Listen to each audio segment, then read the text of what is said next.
तुम भूल गए पुरुषत्व मोह में कुछ सत्ता है नारी की, समरसता समरसता है संबंध बनी अधिकार और अधिकारी की। जयशंकर प्रसाद जी की खूबसूरत काव्य पंक्तियों से मैं हूँ विशाल पांडे और आप सब हैं विदुष बैटन के फेसबुक पेज पर। समानता के मूल्यों को लेकर प्रतिबद्ध विदुष बैटन फेसबुक पेज और यूट्यूब ने आकार लिया है। जैसा कि आप सब जानते हैं कि कल महिला दिवस था और विदुष बैटन पुरुष द्वारा रची गई जेंडर संवेदी रचनाओं का सप्ताह मना रहा है। कल कुमार अंबुज की कविता के साथ ही आगाज किया गया। सुधा अरोड़ा जी की बातचीत थी। बहुत सारे दिल्ली विश्वविद्यालय के छात्र उनसे जुड़े हुए थे और बहुत सारी बातें युवा चेतना पर की गई, जेंडर पर की गई। और आज उसी क्रम में हमारे साथ आज 5 कवि अलग अलग शहरों से जुड़े हुए हैं। मैं आज अपने कवियों का परिचय देता हूं और आज की श्रृंखला की शुरुआत करता हूं। हिमाचल प्रदेश से हमसे जुड़ रहे हैं विजय विशाल जी। आपकी अकादमिक पृष्ठभूमि इतिहास है। जन विज्ञान आंदोलन में जमीनी स्तर से लेकर राष्ट्रीय अंतर्राष्ट्रीय स्तर तक आप सक्रिय रहे हैं। सांप्रदायिक सद्भाव और हिंदी उपन्यास शीर्षक से आलोचनात्मक पुस्तक और चीटियां शोर नहीं करती काव्य संग्रह प्रकाशित है। विजय विशाल जी, आपका हम हृदय से अभिनंदन करते हैं। धन्यवाद। पौड़ी से हमसे जुड़ रहे हैं मनोहर चमोली मनु जी। आप अध्यापन का मुख्य क्षेत्र हिंदी साहित्य है और आपका पसंदीदा क्षेत्र है बाल साहित्य। 10 साल तक पत्रकारिता में सेवाएं देकर अब आप पूरी तरह से अध्यापन और लेखन को समर्पित हैं। मनोहर जी, हम आपका हृदय से अभिनंदन करते हैं। पिथौरागढ़ से हमसे जुड़ रहे हैं दीपक तेरुआ जी। अध्यापन का क्षेत्र है आप, तथा लेखन का क्षेत्र है। इसके अतिरिक्त आप रंगकर्मी हैं और आपने प्रश्न चिन्ह, पीर वो जाने, हाईजैक, पूतना पंचायत व निर्जरी नाटकों का लेखन और निर्देशन आपने किया है। आप लगातार गीत, गजल, कविता, रंगमंच और सिनेमा के लिए गीत लेखन से जुड़े हुए हैं। दीपक तिरुआ जी, आपका हार्दिक स्वागत है। जी बहुत धन्यवाद। हमारे अगले मेहमान हैं गिरीश चंद्र पांडे जी। आप अध्यापन से जुड़े हैं और बखाली नाम की पत्रिका का संपादन कर रहे हैं। बहुत स्वागत है गिरीश चंद्र पांडे जी आपका। हमारे अगले मेहमान आशीष त्रिवेदी जी हैं। आपका अध्ययन क्षेत्र हिंदी साहित्य और दर्शन शास्त्र है। आपकी सक्रियता रंगमंच और थिएटर में है। विगत 16 वर्षों से आप रंगमंच पर लगातार सक्रिय हैं। आपके नाटकों की सूची लंबी है। कार्यशालाओं में नाट्य प्रशिक्षण और निर्देशक के रूप में और व्यक्ति विकास के विशेषज्ञ के रूप में आपका कार्यानुभव बहुत लंबा है। हम आपका हृदय से अभिनंदन करते हैं। आज के सत्र को मैं प्रारंभ करता हूं और मैं निवेदन करूंगा पौड़ी से हमसे जुड़े मनोहर चमोली मनु जी से कि आप अपनी कविता का पाठ करें। मनोहर चमोली मनु जी।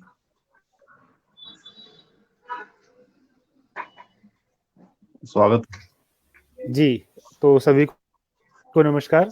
और सबसे पहले इस विदुष बैटन के मंच पर आप सबने हमको मौका दिया, तो आज इस अवसर पर मैं कुछ चुनिंदा कविताएं सुनाने जा रहा हूं जो कई कवियों और कवित्रियों की होंगी।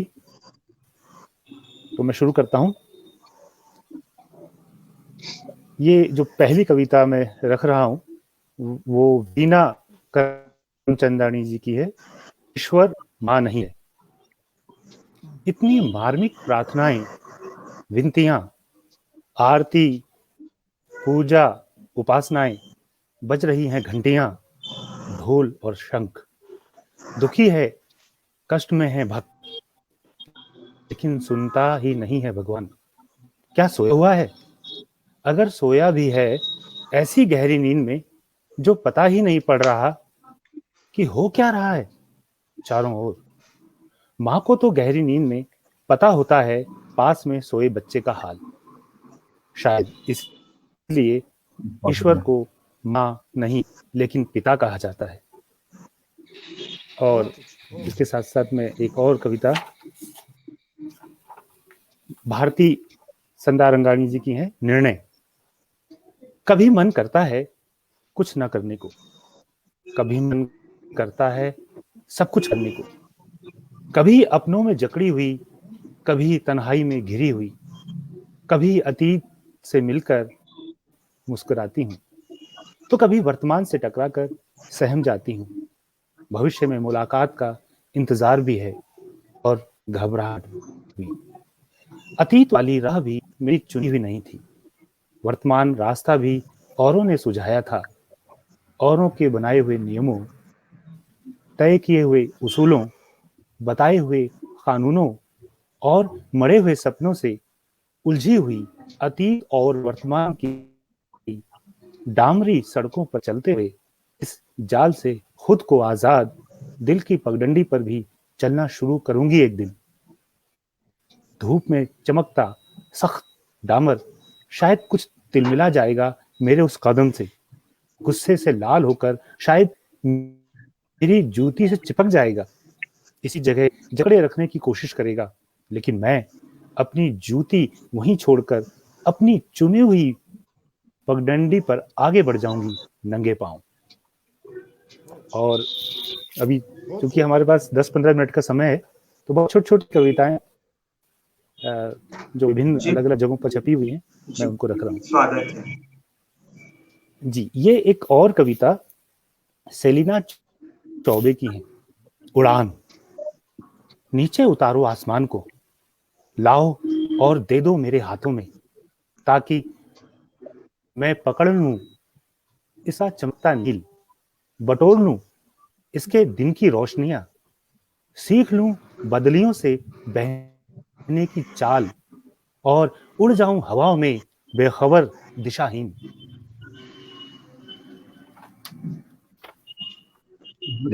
एक कविता दीपक मंजुल जी की है, स्त्री बदल देती है बहुत कुछ। ये कविता भी मुझे बहुत पसंद आई, तो सोचा आपसे साझा कर लूं। मैं जब थका हारा लौटता हूं दफ्तर से घर, दफ्तर की तमाम ऊब और उदासियों के साथ मेरी पत्नी बदल देती है इन मुस्कान में। अपने सहज स्नेहिल स्पर्श से, महज एक कप चाय से वह बदल देती है मेरी तमाम थकावट को राहत और स्फूर्ति में। सच, एक स्त्री बदल देती है बहुत कुछ अपनी संवेदनाओं और अपने स्नेह से स्पर्श से। मसलन आटे को छूती है तो रोटी में बदल देती है, मकान को संवारती है तो घर में बदल देती है, कपड़े को काटती सीती है तो परिधान में बदल देती है, हरी सब्जी को अपने श्रम के चूल्हे पर चढ़ाकर उसमें अपना आदिम नमक मिलाती है तो उसे स्वादिष्ट व्यंजन बदल देती है। अपने अंदर की उबाल से स्त्री जब उदलती है दुख में, तो चावल को भात में बदल देती है, पुदीने को पीसकर उसे स्वाद में बदल देती है, मेहंदी को पीसकर उसे सुहाग में बदल देती है। अपने स्नेहिल व्यवहार से तो स्त्री गुनहगार को भी इंसान में बदल देती है। स्त्री अपनी इच्छाओं को पीती है तो बेटी बन जाती है, गुस्से को पीती है तो पत्नी बन जाती है, बच्चों की गलतियों को पीकर माँ में ढल जाती है, परिवार की परवरिश में तो उसकी देह ही गल जाती है। एक स्त्री अपना दुख रोककर धान उगा देती है, जरा सा हंस दे तो धरती का दुख भगा देती है, औरों के सुख की खातिर खुद को सजा देती है, अपने को खोती है, काम में डुबोती है तो घर बना देती है। स्त्री जब रोती है तो नदी में बदल जाती है और जब हंसती है तो मेघ बन बरस जाती है।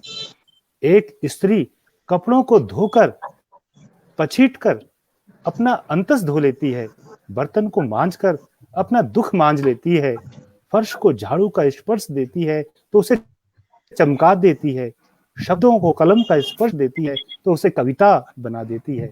स्त्री बदल देती है बहुत कुछ, स्त्री बदल देती है बहुत कुछ। और इसी तरीके से एक और कविता नवनीत पांडे जी की है, हक सारे ही तुम्हारे हैं, तुम्हें हमेशा सुख ही सुख अच्छा ही अच्छा चाहिए मुझसे, कभी भूले से भी नहीं पूछते, सोचते समझते मुझे क्या चाहिए तुमसे। उत्तर दो प्रिय, उत्तर दो प्रिय।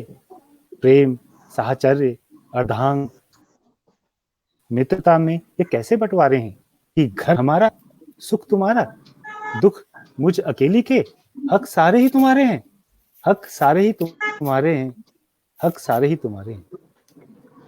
और एक कविता और रखता हूँ, मेरे पास और भी कविताएं हैं लेकिन और साथियों को भी सुनना है। एक और कविता कृष्ण शरद जी की है और अब वो हमारे बीच में नहीं रहे, लेकिन बड़ी सुंदर कविता। कुछ तो बोलो। क्यों जी, क्या कुछ बात हुई है? क्यों जी, क्या कुछ बात हुई है? चुप चुप क्यों हो, कुछ तो बोलो। सुबह सुबह की चाय बनाकर हर दिन जैसा सुनो जगाया, लाकर के अखबार रोज की तरह आज भी तुम्हें थमाया। किस उलझन में उलझे हो जी, जो गुत्थी है झटपट खोलो। कमी रह गई कहीं टिफिन में, मैंने तो था ठीक बनाया। ले आए वैसे का वैसा, दफ्तर में बोलो क्या खाया। हुई कहीं क्या गर्मा गर्मी, मुझे बताकर हल्का हो लो। अनजाने में मुझसे कोई भूल हुई है तो बतलाओ। जैसे हर दिन रहते हो जी, वैसा ही फिर से हो जाओ। हुए कहाँ हंसी ठहाके, अब जल्दी से उन्हें टटोलो। बचा टिफिन तो मैं खा लूंगी, बचा टिफिन तो मैं खा लूंगी, तुमको क्या खाना बतलाओ। मैं बस अभी किचन में जाती, तुम खाने का मूड बनाओ। कपड़े बदलो और फटाफट उठो उठो, जल्दी मुंह धो लो। क्यों जी, क्या कुछ बात हुई है? चुप चुप क्यों हो, कुछ तो बोलो। धन्यवाद, बहुत बहुत शुक्रिया, नमस्कार। बहुत बढ़िया।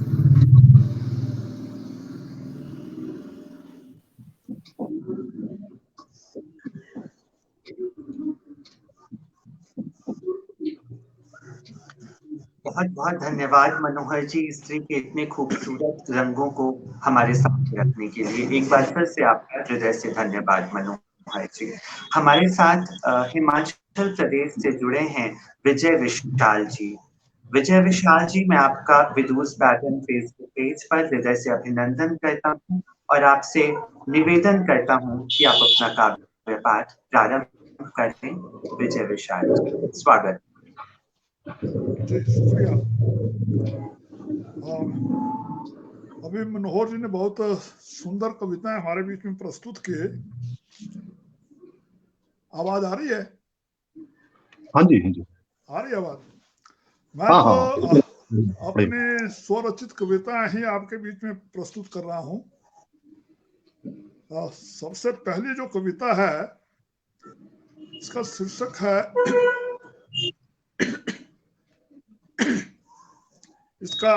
शीर्षक है रोजमर्रा सरजू की। रोजमर्रा मीन्स सुबह से शाम तक का जो क्रियाकलाप है, एक पहाड़ी औरत के जीवन को लेकर के, इसके आप खुद देखें। बिल्कुल।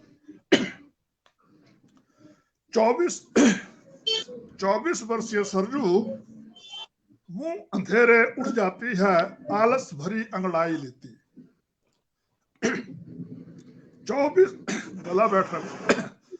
24 वर्षीय सरजू मुंह अंधेरे उठ जाती है, आलस भरी अंगड़ाई लेती। सरजू चल देती है पति को सोता छोड़, गौशाला की ओर डंगरों का गोबर उठाने। गोबर की गंध सरजू के जिस्म में रची बसी है। सरजू चल देती है पति को सोता छोड़, गौशाला की ओर डंगरों का गोबर उठाने। गोबर की गंध सरजू के जिस्म में रची बसी है। अब सरजू धुआती गीली लकड़ियों से चूल्हा जलाने को माथा फोड़ती। जंगली लकड़ी का सैला धुआं सरजू को खांसी नहीं जगाता। यह धुआं उसकी सांस में तंबाकू के धुआं की मानिंद भीतर तक घर कर गया है। जंगली लकड़ी का विषैला धुआं सरजू को खांसी नहीं जगाता। यह धुआं उसकी सांस में तंबाकू के धुआं की मानिंद भीतर तक घर कर गया है। सरजू जा रही है गांव की सधवा औरतों के साथ पीपल को फेरे देने और आंगन में उगाई तुलसी को पानी देते उसके मुख से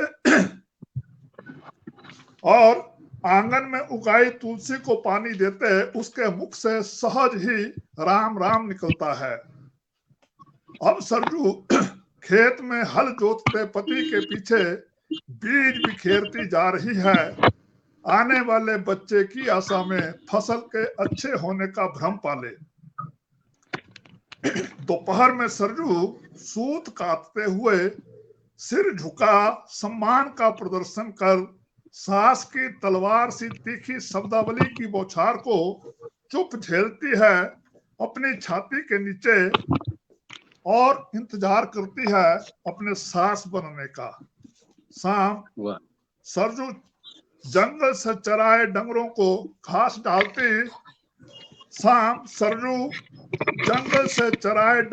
घास डालती लोटा भर दूध की आशा में गाय दूहती और फिर उसी विषैले धुएं से भिड़ने को तैयार है बिना किसी थकान के। रात सरजू बिस्तर बिछाकर तैयार है शराब की दुर्गंध साथ लाते पति नामक जीव के इंतजार में।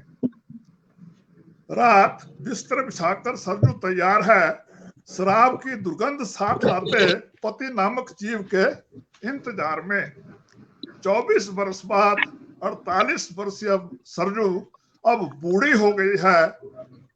उसकी बहू अब उसकी जगह सरजू बन गई है 21वीं शताब्दी में प्रवेश के साथ साथ।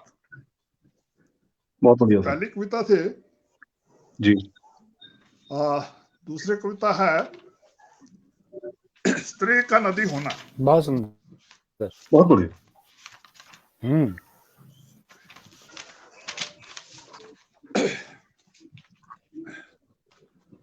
शीर्षक है स्त्री का नदी होना। नदी के भीतर होती है एक स्त्री और स्त्री के भीतर बहती है एक नदी। नदी के भीतर होती है एक स्त्री और स्त्री के भीतर बहती है एक नदी। निरंतर बहती नदी सिंचती है धरती को भीतर तक ताकि बनी रहे आर्द्रता, फूट सके जल स्रोत। निरंतर बहती नदी सिंचती है धरती को भीतर तक ताकि बनी रहे आर्द्रता, फूट सके जल स्रोत। निरंतर खटती स्त्री संभाले रखती है घर आंगन और सृष्टि का आधार बन करती है सृजन। निरंतर खटती स्त्री संभाले रखती है घर आंगन और सृष्टि का आधार बन करती है सृजन। आवेग में बहती नदी परिवेश में बहती गंदगी को धो डालती है। आवेग में बहती नदी परिवेश में बहती गंदगी को, परिवेश में बिखरी गंदगी को धो डालती है। नदी होती स्त्री बहा ले जाती है बाहर भीतर पसरे दुखों को। सागर में समाहित होते ही आवेग रहित नदी नमकीन होकर बदल लेती है स्वाद भी स्वभाव भी। सागर में समाहित होते ही आवेग रहित हो नदी नमकीन होकर बदल लेती है स्वाद भी स्वभाव भी। मगर स्त्री जीवन के अंत तक स्वभाव नहीं बदलते, घर पिता का हो चाहे पति का। और तीसरी कविता है बूढ़ी औरतें।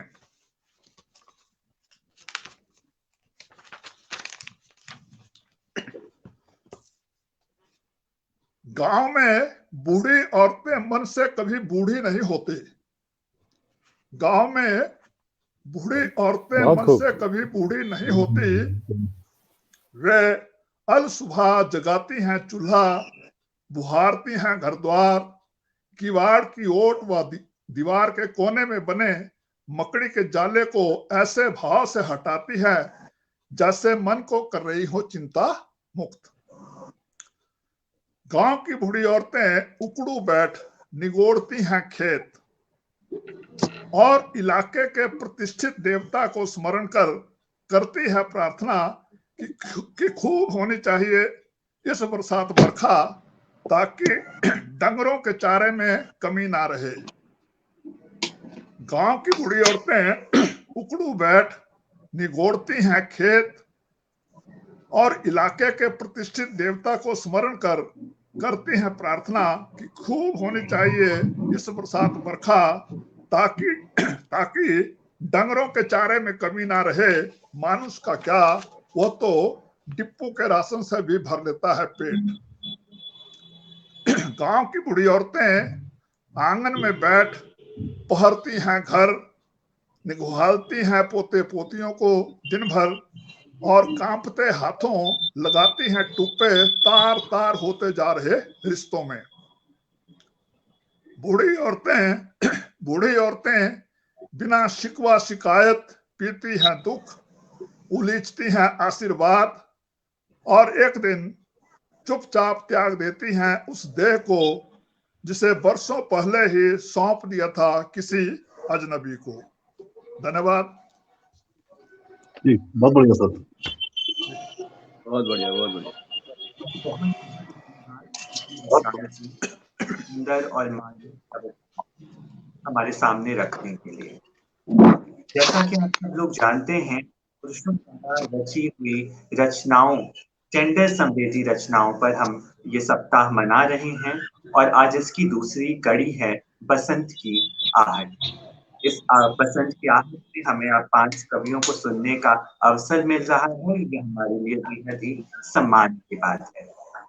चुनौती गहरी ही नहीं है, जटिल है। कई तत्वों के आपसी संबंध से मिलकर बनी हुई है। उनसे जूझने के लिए हर ओर से बहुआयामी बहुल स्वरों की अनेक पुलों की जरूरत है हमें। हर तरह के पुल, बाहर भी और भीतर भी, एक दूसरे को सुने और समझे जाने। ये जरूरतें पैदा होती हैं तो कमोबेश उनकी भरपाई भी होती है, मगर ऐसा भी होता है कि खाई और अंतराल तो नजर आते हैं, मगर वो तो भीतर वाले तत्व ओझल या अदृश्य रहते हैं। इस तरह की अनेकानेक बातें थी जब ये विचार किया गया कि स्त्रियों के द्वारा रचित स्त्री सरोकार तो एक मंच या जिल्द हमें बहुतायत देखने को मिलते ही हैं, क्यों ना पुरुष रचनाकारों की स्त्री सरोकार विषयक रचनाओं का सप्ताह मनाया। हफ्ता भर विदु बैटन फेसबुक पेज में पुरुष लेखकों की जेंडर संवेदी रचनाएं सुनी, देखी और पढ़ी जाए।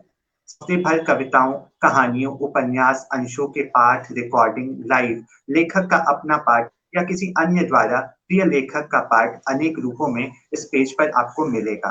तो मैं आप सबसे निवेदन करूंगा, जो हमारे श्रोता हमसे जुड़े हुए हैं उनसे भी निवेदन करूंगा कि आप लाइव रिकॉर्डिंग और रचना के चयन में सहभागिता दें और हमें सहयोग दें, जिससे हमारी बातें दूर दूर तक लोगों तक पहुंचे। एक बार फिर से विजय विशाल जी, मैं आपका धन्यवाद करता हूँ। और हमारे साथ पिथौरागढ़ से जुड़ रहे हैं दीपक तिरुआ जी, मैं आपका हार्दिक अभिनंदन करता हूँ और आपसे निवेदन करता हूँ आप अपनी कविताएं हम तक रखें। दीपक तिरुआ जी। बहुत धन्यवाद आप सभी का। मैं जो पहली कविता पढ़ रहा हूँ इसका शीर्षक है कोई आ रहा है। कोई आ रहा है। तुम्हारे मेरे मिलन वाले हमारे सपने पलों में ये कौन आदमी है जो अक्सर चला आता है। तुम्हारे मेरे मिलन वाले हमारे इन सपने पलों में ये कौन आदमी है जो अक्सर चला आता है। मोहब्बत हैरान आंखों से इसका कद नापती है। मोहब्बत हैरान आंखों से इसका कद नापती है। मुझे स्थगित चुंबनों की अपराधी की खोज में मुझे स्थगित चुंबनों की इस अपराधी की लंबी खोज में निकलना पड़ता है। रास्ते में सबसे पहले मुझे माँ मिलती है, जिसने पहले मुझे और दूसरी किस्त में मेरे लिंग को पैदा किया था। रास्ते में सबसे पहले मुझे माँ मिलती है, जिसने पहली किस्त में और दूसरी किस्त में मेरे लिंग को पैदा किया था। मेरे हाथों में अभी तक वो गुलाबी दस्ताने हैं जो माँ की हसरत ने बुनकर पहनाए थे, जिनसे मैं तुम्हें जादूगर की तरह छूता हूँ, और नतीजे में शर्तिया तुम्हारा मोम पिघलने और आंखों में गुलाबी लकीरें उभर आने की उम्मीद में क्यूपिड की तरह मुस्कुराता हूँ। ठीक उसी वक्त कोई आ रहा है, तुम कहती हो। मैं वो दस्ताने उतार कर फेंक देता हूँ और बूढ़ी माँ की औरत को सुबह की चाय बना कर देता हूँ। मुझे अकेले पर विरासत में थूके गए घर में मुझे अकेले पर विरासत में थूके गए घर में मैं बहन के कमरे की पुश्तैनी बंद खिड़की खोलता हूँ, तो पहले कि उसका धूसर लिबास इससे पहले कि उसका धूसर लिबास मुझे साफ नए कपड़े पहनाकर एक और रक्षाबंधन हंस दे, मैं उसे आसमानी रंग का एक नया जोड़ा देता हूँ। मैं अब अपनी आंखों की गैर हाजिरी में दाखिल हूँ मैं अब अपनी आंखों की गैर हाजिरी में दाखिल हूँ सेफ्टी रेजर के विज्ञापन वाली लड़की की चिकनी देह न्यूज चैनल की इकट्ठे 7 मर्दों वाली ब्लू फिल्म में घुस जाती है।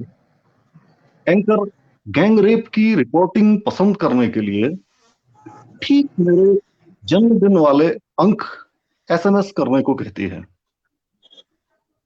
मेरे पास कुशन वाली सीट है मेरे पास कुशन वाली सीट है जिस पर मैं साम्यवाद आने तक, क्रांति हो जाने तक निर्विकार धंसकर बैठा गालियां दे सकता हूँ।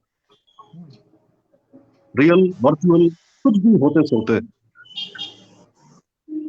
मैं जिंदगी से पूछता हूँ कि तुम्हारे हाथ इतने सर्द क्यों हैं। मैं जिंदगी से पूछता हूँ कि तुम्हारे हाथ इतने सर्द क्यों हैं। जिंदगी चुपचाप मुझे एक उल्टा ग्लोब थमा देती है। मैं क्रांतिकारी कवियों की बेसिक गलती से लौटकर तुम्हारे पास आ गया हूँ। मैं क्रांतिकारी कवियों की बेसिक गलती से लौटकर तुम्हारे पास आ गया हूँ। मुझे लेकर चलो मुझे लेकर तुम चलो, तुम्हारी नजर के बगैर नहीं मिल सकती मुझे मेरी आंखें वापस। मुझे लेकर तुम चलो कि तुम्हारी नजर के बगैर नहीं मिल सकती मुझे मेरी आंखें वापस, या फिर हर बार मिलन के बीच आने वाला आदमी। धन्यवाद। अगली एक क्षणिका है।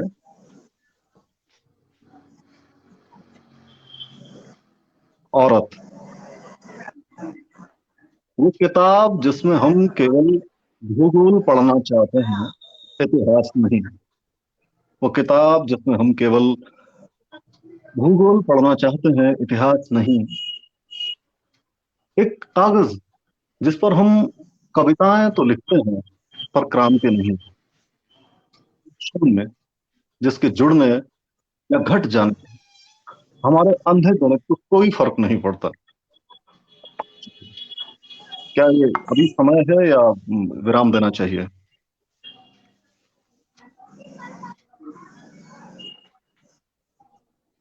अच्छा अच्छा, चलते रहे। ठीक है, मैं एक आखिरी कविता इसकी और पढ़ रहा हूँ। यह है दो रंग और एक गुंजाइश। जी बिल्कुल। हमारे पास लाल और सफेद दो रंग हैं। दो किनारों वाली इस नदी में, दो किनारों वाली इस कहानी में समय हमारे बीच बह रहा था। हमारे पास लाल और सफेद दो रंग हैं। दो किनारों वाली इस कहानी में समय हमारे बीच बह रहा था। कुछ हटकर उस सोचने जीने के लिए जिंदगी की जीत जरूरी है। इस आत्ममुग्ध बंद समाज की अंधेरी कोख से खुद को पैदा करने के लिए लड़ भिड़ कर तुम्हें रात का गर्भपात करा नहीं था। तुम्हारे घर से निकली हुई सुर्ख सुबह ने समूचे दिन पर जिद्दी उमंगों की आंख रखी है। मैं दोपहर का आदमी था। चटक सफेद धूप ने मेरे बालों को चुग लिया था। मैं दोपहर का आदमी था। चटक सफेद धूप ने मेरे बालों को चुग लिया था। संभावनाएं अब मेरी फसल नहीं थी। मैं इकलौते खेत में घर उगाकर भटक रहा था। मेरे रास्ते में बुद्ध का घर था। मेरे रास्ते में बुद्ध का घर था। घर के लिए बुद्ध दौड़ा था। कालचक्र में लेकिन मेरे बुद्ध कालचक्र में लेकिन मेरे बुद्ध लोग शांति से उकताकर लड़ने लगते हैं। कालचक्र में लेकिन मेरे बुद्ध लोग शांति से उकताकर लड़ने लगते हैं और युद्ध से विरक्त होकर बनते हैं अशोक। एक दूसरे के बगैर युद्ध और शांति का गुजारा नहीं है।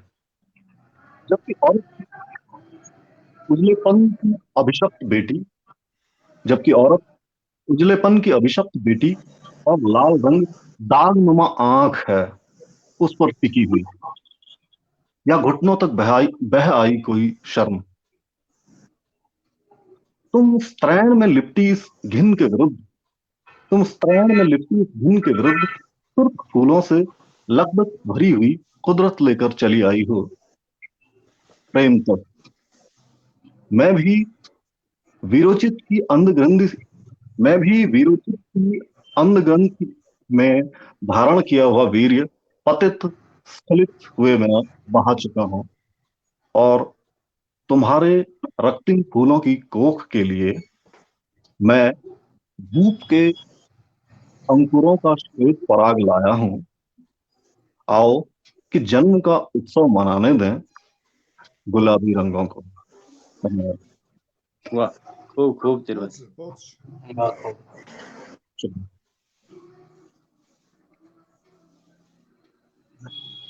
बहुत बहुत बहुत बहुत धन्यवाद आपका इतनी सुंदर कविताएं हमारे सामने रखने के लिए, और इसके साथ ही बेहद जरूरी कविताएं हैं दीपक जी। एक बार फिर से विदुष पैटर्न टीम की ओर से आपका हृदय से धन्यवाद। हमारे आज के अगले कवि हैं गिरीश चंद्र पांडे प्रतीक जी।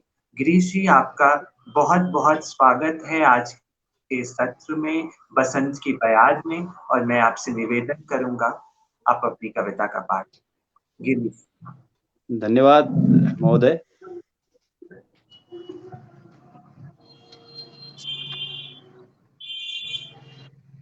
मैं कुछ अलग दृष्टि में आजकल देख रहा हूं, तो कुछ कहना चाहूंगा आप तक पहुंचे। आज निकल पड़ी हैं सड़कों पर, आज निकल पड़ी हैं सड़कों पर चहचहाती बुलबुलें। आज निकल पड़ी हैं सड़कों पर चहचहाती बुलबुलें, अपनी चोंच को धार लगाती, अपने कंठ स्वरों को साधती। अब बाजों का भय नहीं इनको, अब बाजों का भय नहीं इनको। ठीक चौराहे पर गले लगाया था उसने, ठीक चौराहे पर गले लगाया था उसने अपने सामने खड़े लड़के को, और हाथ भी मिलाया था गर्मजोशी से, और वो अधेड़ हक्का बक्का था। इस उड़ान को देखकर कॉलेज के गेट पर हाथ हिलाते हुए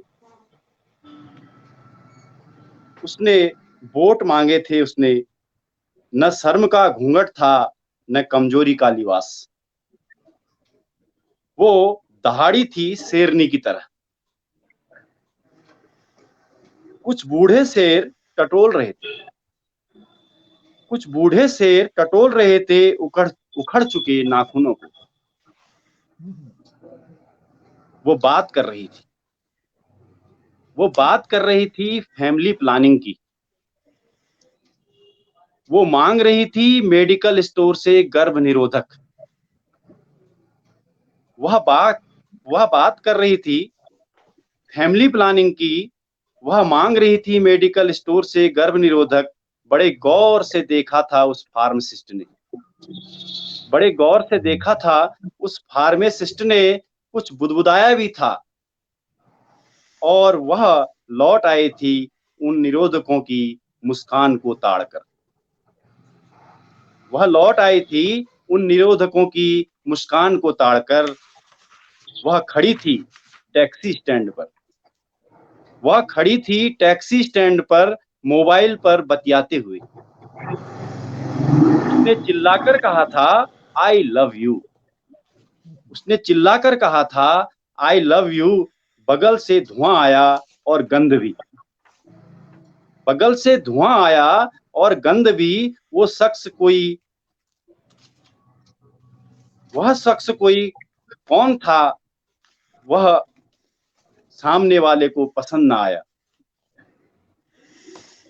उसे वह प्रेम पसंद नहीं आया। अब उसके दाएं हाथ में आंसी थी। उसके दाएं हाथ में आंसी थी, बाएं में मोबाइल। उसके दाएं हाथ में आंसी थी, बाएं में मोबाइल। वो जा रही थी धनधुरा के जंगल। वह जा रही थी धनधुरा के जंगल। मानो उड़ रही हो अनंत गगन में। उसे तो बात करनी थी उस जड़ प्रेमी से। लौट आई थी घास के गट्ठर के साथ। लौट आई थी घास के गट्ठर के साथ और खुश थी उस जड़ से बात कर, जो उसे ठग रहा था बाजार की तरह। जो उसे ठग रहा था बाजार की तरह। वो बैठी थी पंचायत में। वो बैठी थी पंचायत में। अब मुहर नहीं थी, वो खुद थी अपने नाम और काम के साथ। लोग सर धुन रहे थे। कुछ लोग सर धुन रहे थे और कुछ सुन रहे थे। कुछ लोग सर धुन रहे थे और कुछ सुन रहे थे सदियों की दबी आवाज। तो ये एक कुछ शब्दों में पिरोने की कोशिश की थी। अगर आप चाहें तो एक और आपके सामने प्रस्तुत करना चाहूंगा। क्या मेरी आवाज आ पा रही है? हाँ, स्वागत है साहब, सुनाइए।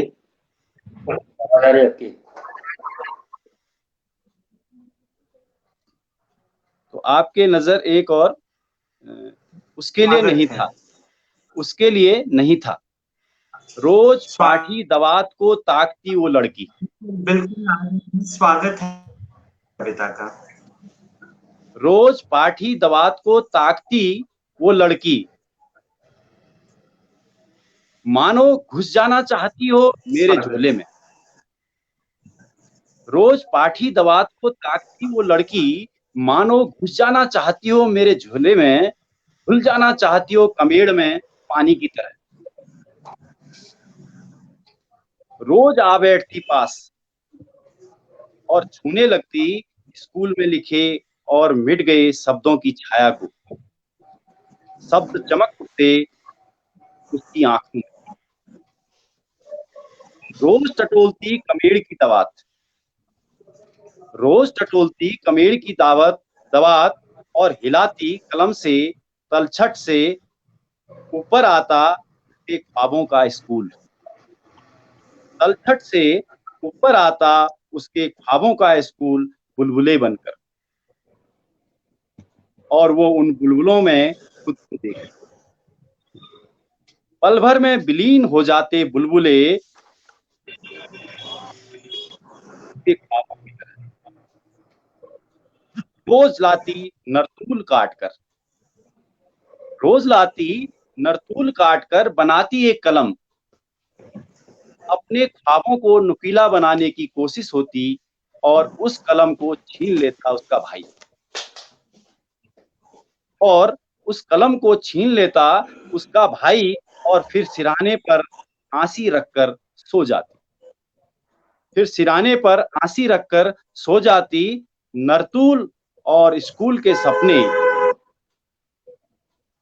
अभी भी हैं। नरतूल और स्कूल के सपने अभी भी हैं उसके पास और बैठे हैं उस आंसी के बगल में। एक रोज वो बांध दी गई एक खूंटे से। एक रोज वो बांध दी गई एक खूंटे से उसे दिया गया बहुत सारा सामान। उसे दिया गया बहुत सारा सामान, फिर भी नहीं दी गई पाठी, दवात और कलम, और उसे विदा कर दिया गया अधूरे ख्वाबों के साथ। एक रोज उससे मिलना हुआ, एक रोज उससे मिलना हुआ। मुझे लगा वो आज भी ढूंढ रही थी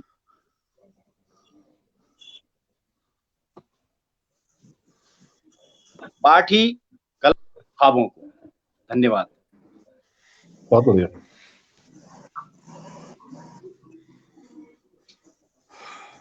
बहुत शानदार।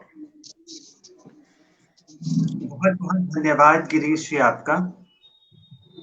कोई और कविता अगर आप पढ़ना चाहें, स्वागत है। तो मैं गिरीश जी। बीरेन दा की एक कविता पढ़ना चाहूंगा। जरूर जरूर, स्वागत है। उनकी एक कविता है हम औरतें।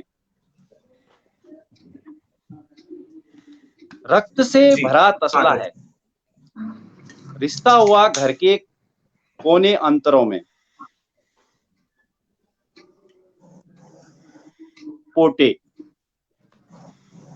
प्यार किए जाने की अभिलाषा, सब्जी काटते हुए भी पार्क में अपने बच्चों पर निगाह रखती हुई बेतात्माएं। हम नींद में भी दरवाजे पर लगा हुआ कान है, दरवाजा खोलते ही अपने उड़े बालों और फीकी शक्ल पर पैदा होने वाला भेदक अपमान है।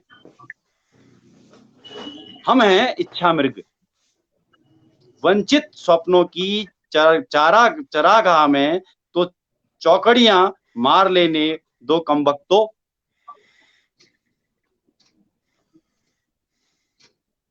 अगर आप चाहें तो एक चंद्रकांत देवताले जी की भी एक कविता बोलना चाहूंगा, अगर समय हो तो।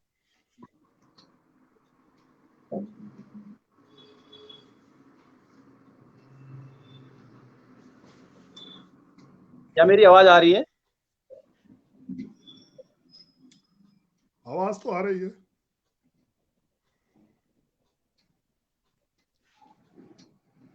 पांडे जी। जी, एक समय है तो एक कविता और पढ़ता हूं देवताले जी की।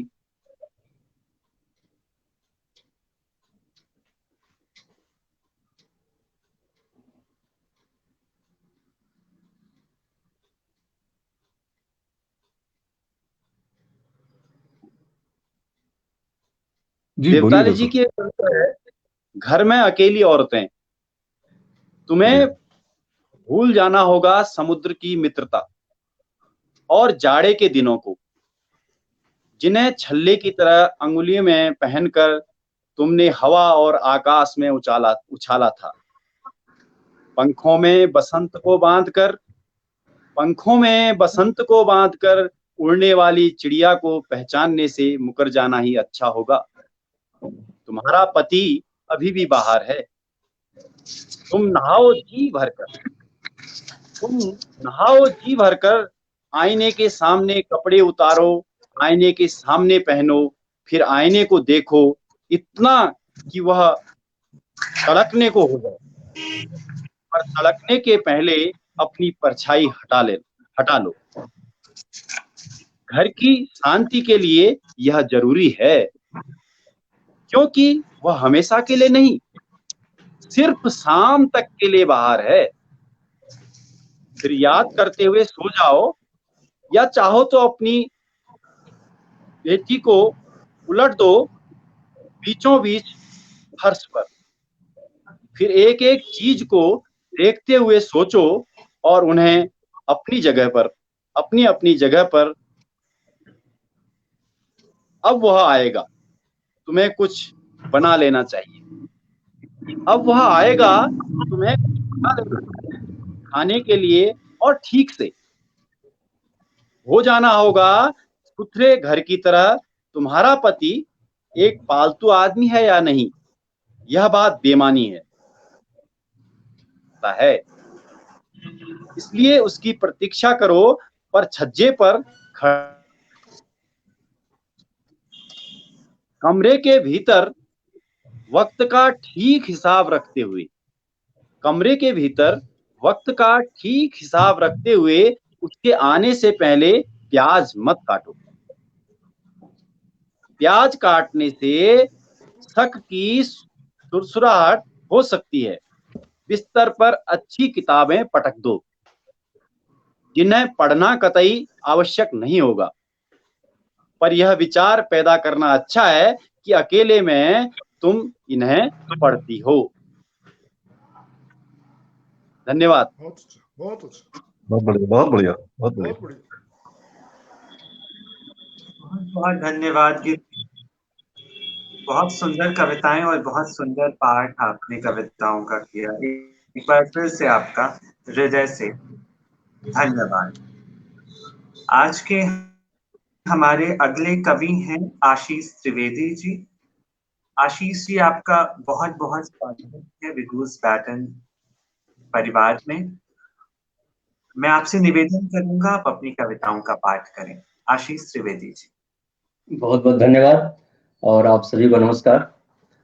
मैं कुछ ऐसी कविताएं सुनाने जा रहा हूं जो मुझे बहुत पसंद है। दूसरे ही कविताएं हैं और अक्सर थिएटर में इन कविताओं का प्रयोग हम लोग करते रहते हैं। तो मेरी आवाज जा रही है सही से? बिल्कुल जी जी आ रही जी, है। बहुत अच्छी आवाज। जी, धन्यवाद धन्यवाद। मैं शुरू करता हूँ और चंद्रकांत देवताले जी की ये कविता से मैं शुरुआत करता हूँ। वो कविता है, वह औरत आकाश और पृथ्वी के बीच कब से कपड़े पछीट रही है। वह औरत स्वागत है। आकाश पृथ्वी के बीच बहुत बढ़िया। कब से कपड़े पछीट रही है शताब्दी से धूप के तार पर सुखा रही है। वह औरत आकाश और धूप और हवा से वंचित खुप गुफा में कितना आटा गूंथ रही है मानो शेर आटा असंख्य रोटियां सूरज की पीठ पर सेक रही है। एक औरत दिशाओं के सूप में खेतों को फटक रही है। एक औरत वक्त की नदी में दोपहर के पत्थर से शताब्दियां हो गई एड़ी घिस रही है। एक औरत अनंत पृथ्वी को अपने स्तनों में समेटे दूध के झरने बहा रही है। एक औरत अपने सिर पर घास का गट्ठर रखे कब से धरती को नापती ही जा रही है। एक औरत अंधेरे में खर्राटे भरते हुए आदमी के पास निरवसर जागती शताब्दियों से सोई है।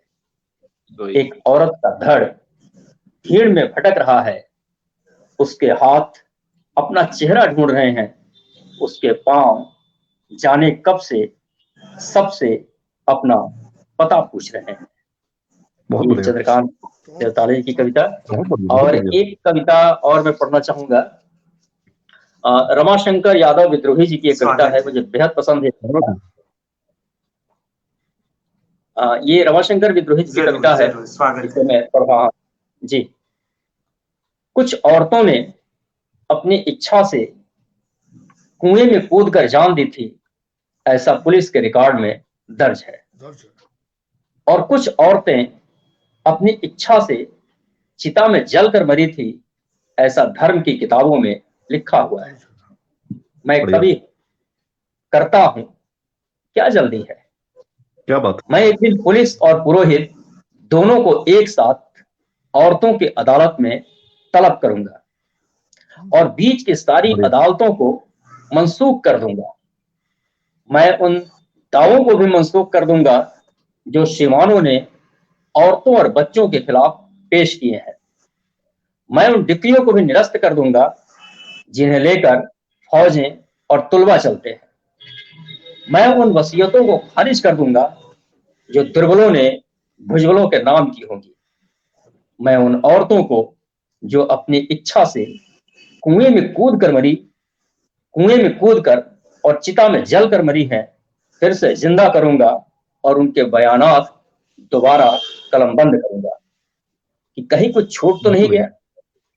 कि कहीं कुछ बाकी तो नहीं रह गया, कि कहीं कोई भूल तो नहीं हुई, क्योंकि मैं उस औरत को जानता हूं जो अपने 7 बित्ते की देह को एक बित्ते के आंगन में ता जिंदगी समोए रही और कभी बाहर झांका तक नहीं, और जब बाहर निकली तो वह कहीं उसकी लाश निकली, जो खुले में पसर गई मां मेदिनी की तरह। औरत की लाश धरती माता की तरह होती है, जो खुले में फैल जाती है थानों से लेकर अदालतों तक। मैं देख रहा हूं कि जुल्म के सारे सबूतों को मिटाया जा रहा है। चंदन चर्चित मस्तक को उठाए हुए पुरोहित और तमगों से लैस सीना फुलाए सिपाही महाराज की जय बोल रहे हैं। बहुत बढ़िया, बहुत बढ़िया। वे महाराज जो मर चुके हैं, महारानियां जो अपने सती होने का इंतजाम कर रही हैं, और जब महारानियां नहीं रहेंगी तो नौकरानियां क्या करेंगी, इसलिए वे भी तैयारियां कर रही हैं।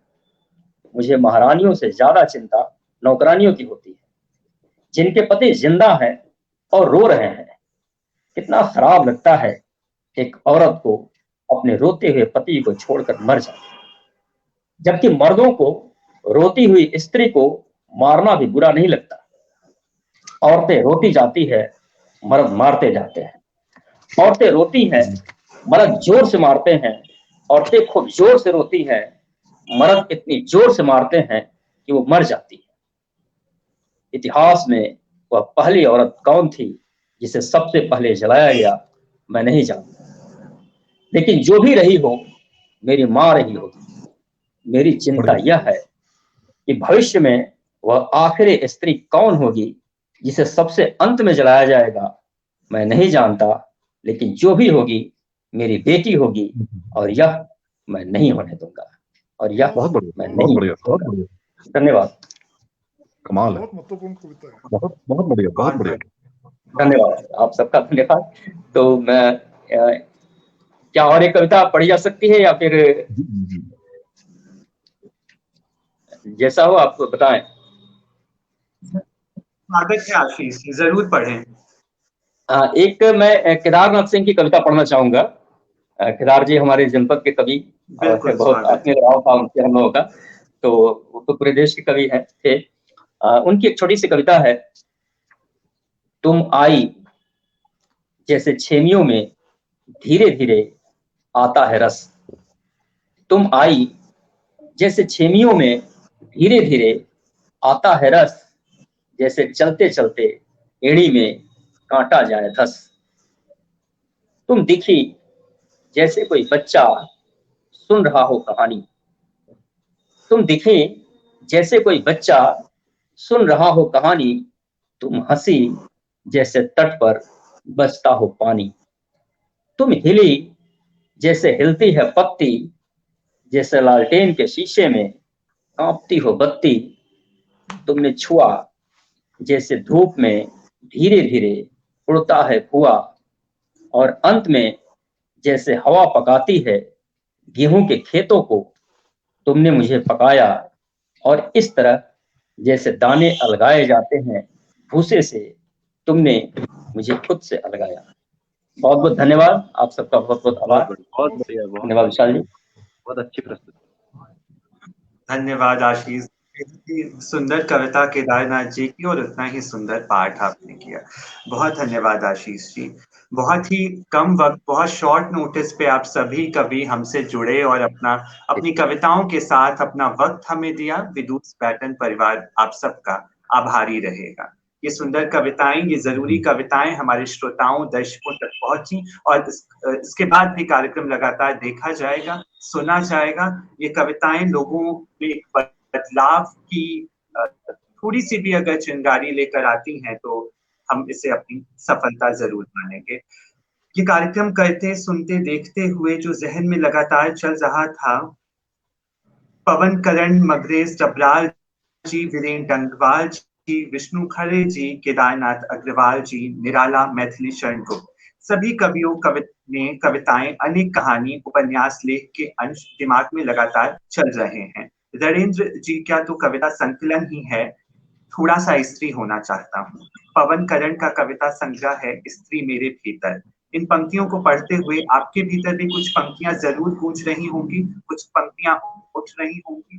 तो मैं आप सब श्रोताओं से, सभी दर्शकों से निवेदन कर रहा हूँ कि जेंडर संवेदी पुरुष लेखकों की बिल्कुल कमी नहीं है। तो आप अपने वीडियो बनाकर टाइप कर इस सप्ताह का हिस्सा जरूर बने, और ये सप्ताह जो है वो लगातार हमें हमारे भीतर कुछ न कुछ उत्पन्न करे, हमें समृद्ध करे। मैं अपने पाठकों श्रोताओं से ही निवेदन करता हूँ। आज हमारे साथ जुड़े हुए पांचों कवियों का मैं एक बार फिर से आभार, न्यूज पैटर्न परिवार की ओर से बहुत बहुत बहुत नमस्कार, धन्यवाद। धन्यवाद बसंत की बयार से जुड़ने के। Thank you. मुझे लगता है कि सेकंड राउंड की कविता आप लोग सुनाने जा रहे थे शायद। मन्नू जी आप बोल रहे थे ना सुनाने के लिए। हेलो मन्नू जी आप लोग अभी दूसरे राउंड की कविता सुनाने जा रहे थे ना। आप अगर दूसरे राउंड की कविता सुनाना चाहते हैं तो सुनाइए। आप सुना रहे थे ना कविताएं।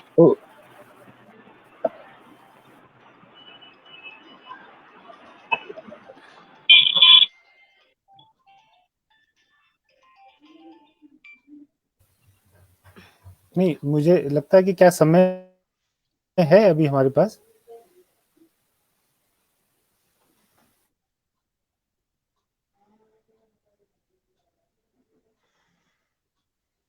मनु जी डिस्कनेक्ट हो गए शायद।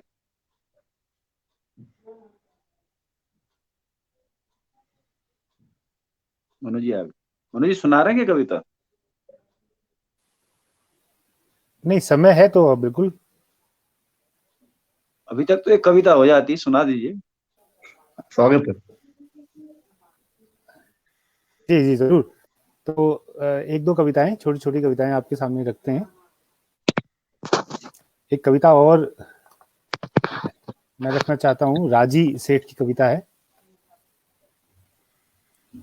कैदी की पत्नी। कैदी की पत्नी जेल के दरवाजे पर खड़ी है, उसे अंदर जाना है।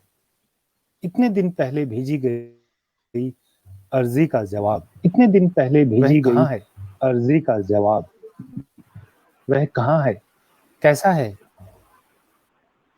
कुछ पता तो लगे कि उसे उनको मृत्यु दंड है या आजन्म कारावास। पता तो लगे कि किस तरह उसके उन पर किया जाता रहा अत्याचार, कुल्हे तोड़े गए या पीठ। सिर तो सलामत है पर बाकी का शरीर। सींचों के उस पार खड़ी वह इस वक्त होना चाहती है उस शरीर की दावेदार। वही उसके लिए पवित्रतम पूरे जीवन का सारांश, प्राणों की दरकार। उसे उठाना नहीं है सड़क से अपने वंश का आधार। जानती है सींचों के पीछे वाले मन में वह अभी कासीम। वह जानती है निषेधाज्ञा पर मांगती है आज्ञा।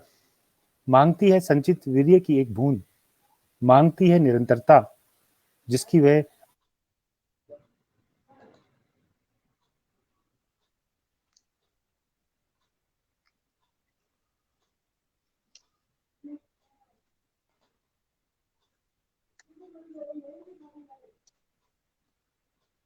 कट गया।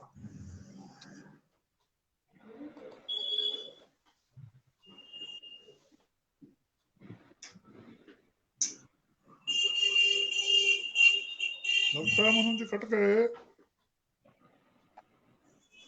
दंड और देह के पार, कैदी की पत्नी।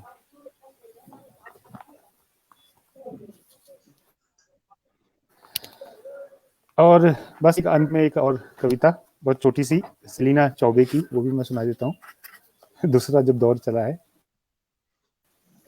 खोए हुए अवसर, डालोगे जो गहने अर्थी पर, नए चमकते जेवर, बिखरे अरमानों के, मैं अभी से संभाल कर रख रही हूं आने वाले समय की तिजोरी में। डालोगे जो गहने अर्थी पर, नए चमकते जेवर, बिखरे अरमानों के, मैं अभी से संभाल कर रख रही हूँ आने वाले समय की तिजोरी में। चाहो तो उस वक्त हटा भी लेना दिया हुआ उपहार, लेकिन अभी नहीं ले सकते हो मुझसे जिंदगी के बचे हुए क्षण, चाहे उनका इस्तेमाल। नमस्कार। अभी चल ही रहा था पर लेकिन नेट आज कुछ गड़बड़ कर रहा है बहुत ज्यादा। ना डिस्कनेक्ट, वो पहले से ही कुछ गड़बड़ चल रहा है। मनोहर जी दोबारा कर रहे थे। हाँ मैंने पढ़ ली। हाँ वो नेटवर्क गड़बड़। मुझे लगता है फिर कनेक्टिविटी की प्रॉब्लम होगी। हाँ चल।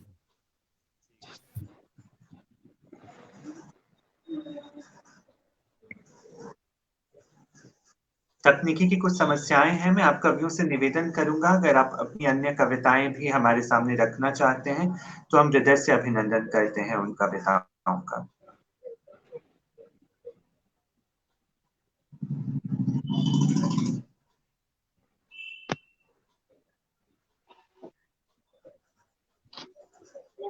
कनेक्टिविटी का इश्यूज है तो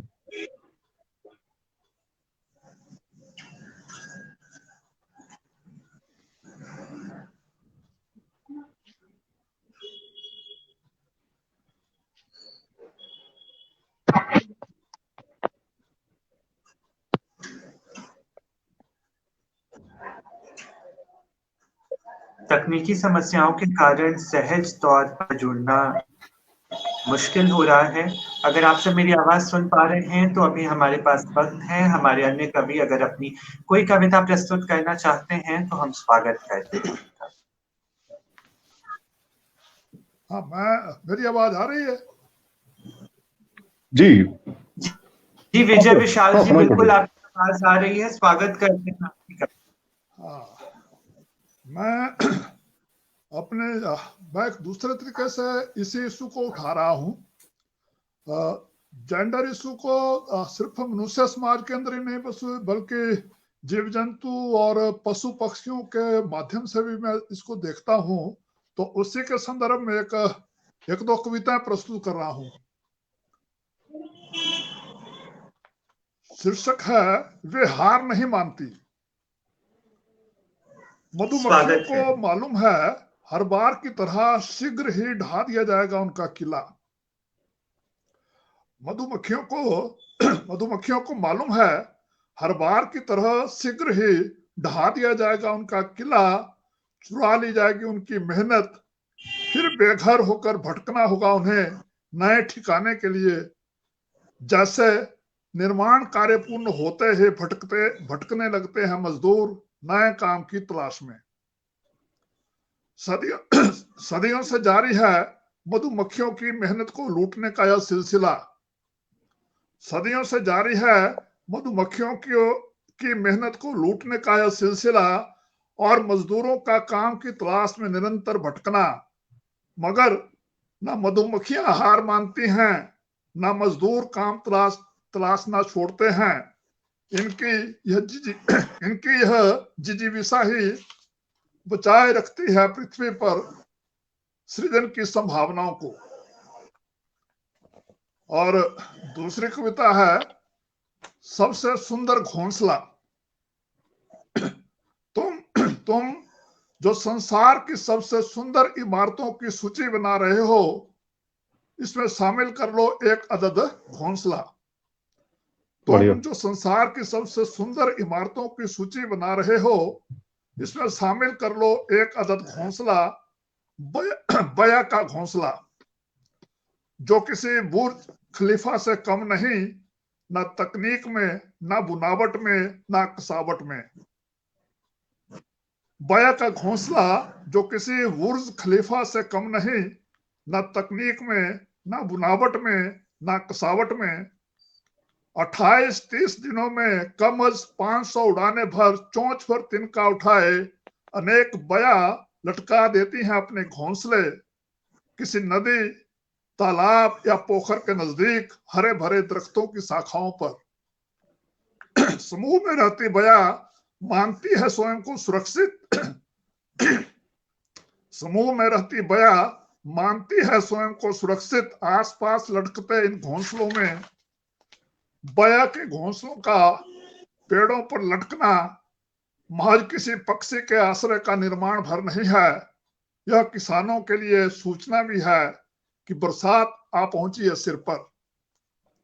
बया हमेशा के लिए काबिज नहीं रहती अपने इन घोंसलों पर, बया हमेशा के लिए काबिज नहीं रहती अपने इन घोंसलों पर। 15-20 दिन अंडे सेंक अपने नवजात बच्चों सहित हो जाती है फुर, पीछे छोड़ देती है घोंसला किसी दूसरे पक्षी को जो ना बना पाया हो अपने लिए कोई ठौर।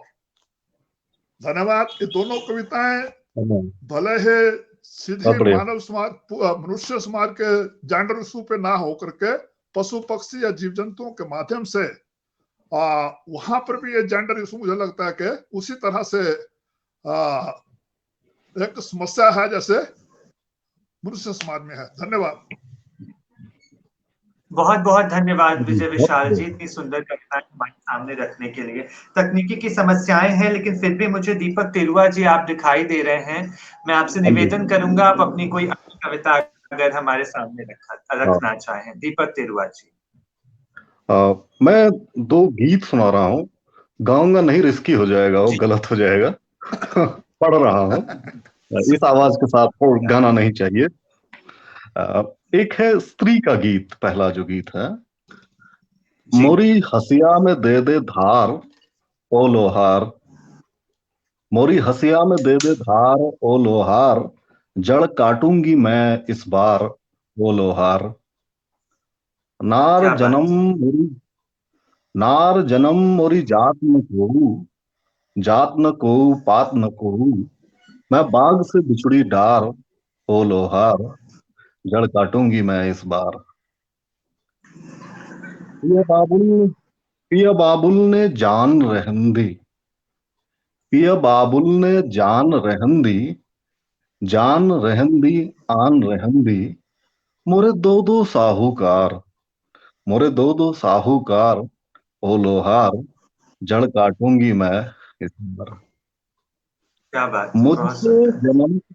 मुझसे जन्म कर मोरे आका, मुझसे जन्म कर मोरे आका, आका मोरे मुंह पे ही डाका, मुझसे जन्म कर मोरे आका, आका मोरे मुंह पे ही डाका, मोरी नाव मोरी मझधार ओ लोहार, जड़ काटूंगी मैं इस बार। एक ये गीत है और एक बेटियों का गीत है मेरे पास, ये एक नाटक के लिए था, तो इसे साझा करते हैं। बेटियों का गीत, ये लोरी है। बिटिया रानी बिटियारी रानी, निंदियारी बैरी होए, बिटिया रानी बिटियारी रानी, निंदियारी बैरी होए, बिटिया सुन तो मंद नयन को, स्वप्न न मीठो होए। नार जगत में कोख भई है, कोख जगत की माए, नार जगत में कोख भई है, कोख जगत की माए, कोख पे ही प्रतिबंध लगे हैं, कोख को ना दोहराए। नार जगत में कोख भई है, कोख जगत की माए, कोख पे ही प्रतिबंध लगे हैं, कोख को ना दोहराए। बेल पे ही सब पुष्प लगे हैं, बेल ही बैठी रोए, बिटिया सुन तो मंद नयन को, स्वप्न न मीठो होए। आप परायो धन री बिटिया, आप परायो धन री बिटिया, लक्ष्मी होवे नाम, आप परायो धन री बिटिया, लक्ष्मी होवे नाम, नाम से जीवे पिता पति के, नाही रे अपनो धाम। नार ही अपनी आप सखी है, और न बूझो कोय, बिटिया सुन तो मन को, स्वप्न न मीठो होए। बिटिया रानी निंदियारी बैरी होए। धन्यवाद। बहुत सुंदर कविता दीपक जी, और बहुत ही मार्मिक कविता। एक बार फिर से आपका बहुत बहुत धन्यवाद। जी बहुत हमने धन्यवाद। सभी कवियों की कविता सुनी और मैं उम्मीद करता हूँ ये कविताएं हमारे जहन में हमें बदलाव की ओर ले चलेंगी, जिस बदलाव की बात विदुष पैटर्न करता है। हमारे साथ जुड़े हुए थे विजय विशाल जी, मनोहर चमोली मनु जी, दीपक तिरुआ जी, गिरीश चंद्र पांडे जी और आशीष त्रिवेदी जी। मैं आप सभी कवियों का हृदय से अभिनंदन, हृदय से धन्यवाद व्यक्त करता हूँ। आप सब हमारे साथ जुड़े, इतना वक्त दिया और इतनी सुंदर कविताएं हमारे सामने रखी। एक बार फिर से विदुष पैटर्न की ओर से मैं विशाल पांडे आप सबका धन्यवाद व्यक्त करता हूँ। नमस्कार, जी बहुत शुभ धन्यवाद संध्या। जी, नमस्कार।